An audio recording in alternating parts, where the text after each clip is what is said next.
장희빈 3편 인현왕후와 장희빈의 운명의 대결. 지난 시간 장희빈은 마침내 조선의 왕비가 되었습니다. 중인의 딸에서 시작해 후궁을 거쳐 왕비까지 불가능해 보였던 꿈을 모두 이뤄낸 것이었죠. 그런데 이것이 끝이 아니었습니다.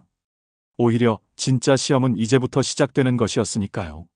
왕비가 된다는 것과 그 자리를 지켜내는 것은 전혀 다른 차원의 일이었거든요. 더욱이 그녀 앞에는 폐위되었지만 여전히 강력한 세력을 가진 인현왕후가 복귀를 노리고 있었고, 조선 전체가 이 두 여인의 대결을 숨죽이며 지켜보고 있었습니다. 1694년 왕비에 오른 장희빈의 첫 번째 과제는 자신의 정당성을 증명하는 것이었습니다. 조선 역사상 전례 없는 일이었기 때문에 많은 신하들과 백성들이 이 결정을 받아들이기 어려워했거든요. 특히 서인 세력들은 노골적으로 반대 의사를 표명했죠. 그들은 장희빈을 요부라고 부르며 왕을 현혹시켜 나라를 어지럽힌다고 비난했습니다. 하지만 장희빈은 이런 공격들에 굴복하지 않았어요. 대신 자신만의 방식으로 왕비로서의 품격을 보여주려고 노력했죠. 왕비가 된 후 장희빈이 가장 먼저 한 일은 궁중 예법을 완벽하게 익히는 것이었습니다. 중인 출신이라는 출신의 한계를 극복하기 위해서였죠. 그녀는 밤낮 없이 궁중 의례를 연습했고 경전도 공부했습니다. 또한 자신을 지지하는 남인 세력들과의 관계도 더욱 공고히 했어요. 정치적 기반 없이는 왕비 자리를 지켜낼 수 없다는 것을 잘 알고 있었거든요. 그런데 1695년 장희빈에게 큰 시련이 찾아왔습니다. 숙종이 갑자기 마음을 바꾸기 시작한 것이었어요. 그동안 장희빈을 극진히 사랑했던 숙종이 점점 차가워지기 시작했죠. 이유는 복잡했습니다. 우선 조정의 반발이 너무 심했고 백성들 사이에서도 장희빈에 대한 여론이 좋지 않았거든요. 무엇보다 숙종 자신도 자신의 결정이 과연 옳았는지 의심하기 시작했던 것입니다. 이런 상황에서 인현왕후를 지지하는 세력들이 움직이기 시작했어요. 그들은 숙종에게 끊임없이 인현왕후의 덕행을 칭찬했고 장희빈과 비교하며 그녀의 문제점들을 지적했죠. 폐하 인현왕후 민씨는 조선 최고의 명문가 출신으로 덕망이 높으신 분입니다. 그런데 지금의 왕비는 이런 식으로 은근히 압박을 가했던 것입니다. 장희빈도 이런 변화를 감지했어요. 숙종이 예전처럼 자주 찾아오지 않았고 와도 예전 같은 다정함이 없었거든요. 그녀는 위기감을 느꼈습니다. 이대로 가다가는 모든 것을 잃을 수도 있다는 생각이 들었죠. 그래서 더욱 필사적으로 숙종의 마음을 되돌리려고 노력했어요. 때로는 애교를 부리고 때로는 눈물을 보이며 자신의 진심을 호소했죠. 그런데 1701년 결정적인 사건이 벌어졌습니다. 장희빈이 인현왕후를 저주했다는 사건이 터진 것이었어요. 궁궐에서 인현왕후를 저주하는 무당굿이 발각되었고 그 배후에 장희빈이 있다는 의혹이 제기되었거든요. 이 사건은 궁궐을 발칵 뒤집어 놓았습니다. 설령 그것이 사실이 아니라고 해도 왕비가 전 왕비를 저주했다는 것은 용납할 수 없는 일이었으니까요. 숙종의 분노는 하늘을 찔렀어요. 그는 장희빈을 불러 호되게 꾸짖었습니다. 어찌 왕비 된 자가 이런 일을 저지를 수 있단 말이냐? 이것이 과연 왕비다운 행동이냐? 장희빈은 억울했어요. 자신은 그런 일을 지시한 적이 없다고 항변했지만 이미 상황은 돌이킬 수 없을 만큼 악화되어 있었거든요. 더욱이 이 사건을 계기로 인현왕후 복위론이 급속히 확산되기 시작했죠. 서인들은 이 기회를 놓치지 않았어요. 그들은 숙종에게 인현왕후를 복위시키고 장희빈을 배출해야 한다고 강력히 요구했습니다. 폐하, 이제라도 늦지 않았습니다. 인현왕후를 다시 모셔야 합니다. 그래야 하늘의 뜻에 맞고 백성들의 마음도 안정될 것입니다. 이런 압박이 연일 계속되었어요. 숙종도 심각하게 고민하기 시작했습니다. 장희빈에 대한 사랑이 아직 남아 있었지만 국정의 안정을 위해서는 어떤 결단을 내려야 할지 모르겠다는 생각이 들었거든요. 게다가 백성들 사이에서도 장희빈에 대한 여론이 갈수록 나빠지고 있었어요. 저 여자 때문에 나라가 어지러워진다는 말들이 공공연히 나오기 시작했죠. 1701년 가을 마침내 숙종은 중대한 결정을 내렸습니다. 장희빈을 폐위하고 인현왕후를 복위시키기로 한 것이었어요. 이 소식이 전해지자 궁궐은 또 한 번 술렁였죠. 장희빈에게는 청천벽력 같은 소식이었어요. 7년 동안 왕비 자리에 있었는데 하루아침에 모든 것을 잃게 된 것이었거든요. 폐위 선언을 받는 순간 장희빈의 마음은 복잡했어요. 분노와 절망, 그리고 배신감이 한꺼번에 몰려왔죠.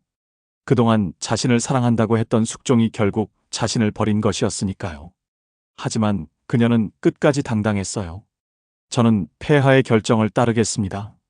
다만 제가 낳은 왕자만큼은 부디 잘 돌봐주시기 바랍니다. 이렇게 말하며 마지막 품위를 지켰죠. 한편 인현왕 후의 복위는 조선 전체에 큰 충격을 주었어요. 한번 폐위된 왕비가 다시 복이 되는 것도 전례 없는 일이었거든요.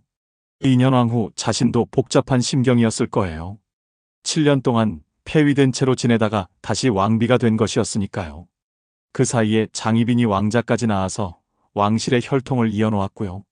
복이 된 인현왕 후는 놀라운 관용을 보여주었어요. 장희빈을 원망하거나 보복하지 않았거든요. 대신 조용히 자신의 본분을 다하며 왕비로서의 역할을 충실히 해나갔죠. 이런 모습이 오히려 사람들에게 더 큰 감동을 주었어요. 역시 인현왕 후는 다르다는 평가가 나오기 시작했거든요. 폐위된 장희빈은 궁궐의 한 구석에서 조용히 지내야 했어요. 왕비에서 다시 후궁의 신분으로 돌아간 것이었죠. 하지만 그녀에게는 아직 희망이 남아 있었어요. 바로 자신이 낳은 왕자 윤, 즉 경종이 있었거든요. 그 아이가 훗날 왕이 된다면 자신도 다시 높은 지위에 오를 수 있을 것이라고 생각했죠. 그런데 1701년 또 다른 중요한 사건이 벌어졌어요. 인현왕 후가 갑작스럽게 승하한 것이었습니다. 복이 된 지 얼마 되지 않아서 세상을 떠난 것이었죠. 이 소식을 들은 장희빈의 심정은 어땠을까요? 한편으로는 자신의 경쟁자가 사라진 것에 대한 안도감이 있었을 수도 있고, 다른 한편으로는 동병상련의 마음이 들었을 수도 있어요. 두 사람 모두 왕의 사랑을 받기 위해 치열하게 살았던 여인들이었거든요. 인현왕 후의 죽음 이후 숙종은 깊은 후회에 빠졌어요. 자신 때문에 두 명의 뛰어난 여인이 고통받았다는 생각이 들었거든요. 특히 인현왕 후에 대해서는 미안한 마음이 컸어요. 그녀를 폐위시켰다가 다시 복위시켰는데 복위 후 얼마 지나지 않아 세상을 떠나게 했으니까요. 이런 상황에서 장희빈에 대한 숙종의 감정도 다시 변화하기 시작했어요. 인현왕 후가 죽자 예전의 그리움이 다시 살아나기 시작한 것이었죠. 그는 다시 장희빈을 찾기 시작했어요. 비록 왕비는 아니었지만 여전히 자신의 아들을 낳아준 소중한 여인이었거든요. 1702년 숙종은 장희빈을 다시 총애하기 시작했어요. 이번에는 왕비로 만들지는 않았지만 예전처럼 자주 찾아갔고 각별히 대우했죠. 장희빈도 이런 변화를 반겼어요. 비록 왕비 자리는 잃었지만 왕의 사랑을 되찾았다는 것만으로도 충분했거든요. 그런데 이런 상황이 오래 지속되지는 못했어요. 1718년 또 다른 사건이 터진 것이었습니다. 장희빈이 다시 한번 저주 사건에 연루된 것이었어요. 이번에는 새로 들어온 후궁들을 저주했다는 의혹이었죠. 숙종의 분노는 이전보다 더 컸어요. 또 이런 일을 저질렀단 말이냐? 이번에는 변명의 여지가 없었어요. 증거들이 속속 드러났고 장희빈의 측근들이 자백하기 시작했거든요. 숙종은 더 이상 참을 수 없다고 판단했어요. 그는 신하들을 불러 장희빈을 어떻게 처리할지 논의하게 했죠. 신하들의 의견은 일치했어요. 사약을 내려야 합니다. 1720년 마침내 장희빈에게 사약이 내려졌습니다. 조선 역사상 왕비까지 올랐던 여인이 사약을 받는 전례 없는 일이었어요. 사약을 받은 장희빈의 마음은 어떠했을까요? 53년의 생애를 돌아보며 무슨 생각을 했을까요? 사약을 마시기 전 장희빈은 자신의 아들 경종에게 마지막 편지를 남겼어요. 내 아들아, 어머니가 너에게 누가 되었구나. 하지만 너만큼은 좋은 왕이 되어다오. 백성들을 사랑하고 현명한 신하들의 말을 잘 들어라. 어머니의 실수를 반복하지 말거라. 이런 내용이었죠. 마지막 순간까지도 장희빈은 당당했어요.